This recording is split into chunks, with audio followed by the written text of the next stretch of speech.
മുന്നിൽ medical science ഒരു വട്ടപൂജ്യമായി നിൽക്കുകയാണ്. എല്ലാവരും നിരാശരായി. എന്നാൽ അള്ളാഹുവിൻ്റെ കാരുണ്യത്തിൽ നിങ്ങൾ നിരാശപ്പെടരുത് എന്ന ആ വചനം എന്നെ നിരാശയിലേക്ക് തള്ളിവിട്ടില്ല.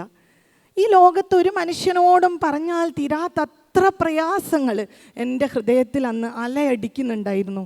ഞാൻ എൻ്റെ എല്ലാ പ്രയാസങ്ങളും ആ രാത്രി എൻ്റെ റബ്ബിനോട് കരഞ്ഞു പറഞ്ഞു. അങ്ങനെ എൻ്റെ റബ്ബിലേക്ക് ഞാൻ എല്ലാം പൂർണ്ണമായിട്ട് ഭരമേൽപ്പിച്ചു. പിറ്റേ ദിവസം രാത്രി ഞാൻ എൻ്റെ റബ്ബിനോട് ഇങ്ങനെ പ്രാർത്ഥിച്ച് കിടക്കുന്നതിനിടയിൽ എൻ്റെ കൈ വിരലുകൾക്ക് എന്തോ ഒരു ചെറിയ ചലനം എനിക്ക് അനുഭവപ്പെട്ടു. സുബ്ഹാനല്ലാഹ്, ഞാൻ നോക്കുന്ന സമയത്ത് എൻ്റെ വിരലുകൾ ചലിക്കുകയാണ്. ഡോക്ടർ ഇളകില്ല എന്ന് പറഞ്ഞ് എൻ്റെ വിരലുകൾ ചലിക്കുകയാണ്. ഞാനിങ്ങനെ ആകാംക്ഷയിൽ അത് ഇങ്ങനെ മെല്ലെ ഇളക്കി നോക്കി.